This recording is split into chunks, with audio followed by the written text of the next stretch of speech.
నమస్కారం అండి. గురుగారి దగ్గరికి వచ్చినప్పుడు ఫస్ట్ జాతకం మా మిసెస్ జాతకం నేమ్ కరెక్షన్ కోసం వచ్చామండి.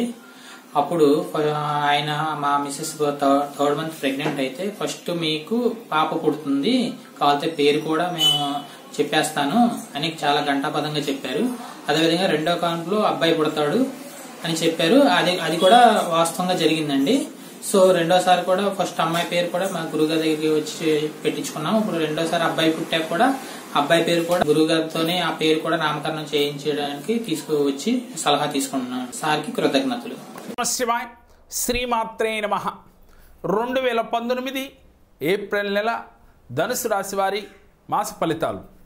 ఈ ధనుసు రాశి వారికి ఏప్రిల్ నెలలో ప్రథమంలో వీరికి అన్ని విధాల శ్రేయదాయకంగా కనపడుతుంది.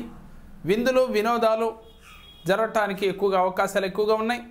వీరి ఇంట్లో శుభకార్యాలు, వివాహాలు కావచ్చు, లేక పుట్టినరోజులు కావచ్చు, ఇలాంటి శుభకార్యాలు ఎక్కువగా చేయడానికి ఈ మాసంలో అవకాశాలు ఎక్కువగా ఉన్నాయి. అయితే ఈ విందులు వినోదాలు పాల్గొనడానికి కానీ, శుభకార్యాలు జరిపించడానికి కానీ ధనవ్యయం ఎక్కువగా కనపడుతుంది. ధనాదాయం చాలా బాగుంటుంది. కాకపోతే దూర ప్రయాణాలు చేయవలసిన పరిస్థితులు ఎక్కువగా కనపడుతూ ఉన్నాయి. ఆరోగ్యం మాత్రం జాగ్రత్త వహించాలి.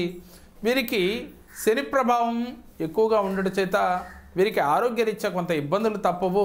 కాకపోతే ఏ పని తలపెట్టినప్పటికీ కూడా మీ ఇష్టదైవాన్ని, మీ కులదైవాన్ని ప్రార్థన చేసుకుని చేసినట్లయితే మంచి శుభ ఫలితాలు ఈ మాసంలో మీరు సవి చూడగలుగుతారు. ముఖ్యంగా కోర్టు సమస్యలు ఏదైనా ఉన్నప్పటికీ కూడా, అది కొంతకాలంగా మిమ్మల్ని ఇబ్బంది పెడుతున్నప్పటికీ కూడా అవి సానుకూలంగా రావడానికి అవకాశాలు ఎక్కువగా ఉన్నాయి.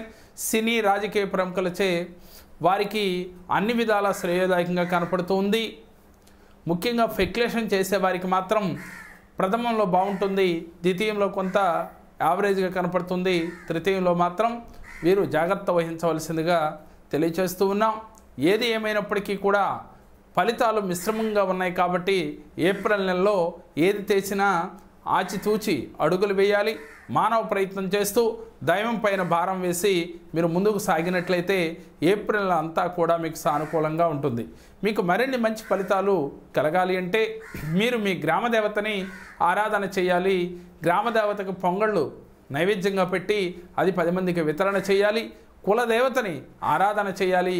మీరు ఏ పని మీద బయటికి వెళ్ళినప్పటికీ కూడా కులదేవతని మీకు తలుచుకుని ఆ కులదేవత ఆరాధన చేసిన తర్వాత మీరు పని మీద బయటకు వెళ్ళినట్లయితే ఈ మాసంలో అన్నీ కూడా మీకు మంచి ఫలితాలు వచ్చి తీరుతాయి. ఏప్రిల్ నెల మీరు ఆనందంగా ఉండాలంటే కులదేవతతో పాటుగా వెంకటేశ్వర స్వామి దేవాలయానికి శనివారం వెళ్ళి 11 ప్రదక్షిణలు చేయండి. మరిన్ని మంచి ఫలితాలు తప్పకుండా కలుగుతాయి. ఈ మాసమంతా ఆరోగ్య అష్టైశ్వర్యాలతో ఉండాలి అంటే ఈ చిన్న రెమెడీస్ పాటించి మరిన్ని మంచి ఫలితాలు పొందురుగాక. మేము చెప్పిన ఈ వీడియో మీకు నచ్చినట్లయితే లైక్ చేయండి, మీ ఫ్రెండ్స్కి షేర్ చేయండి. మా మరిన్ని వీడియోలు మీరు చూడాలి అంటే మా JKR భక్తి, మా JKR జెమ్ టీవీని సబ్స్క్రైబ్ చేసుకోండి. ఓం నమః శివాయ.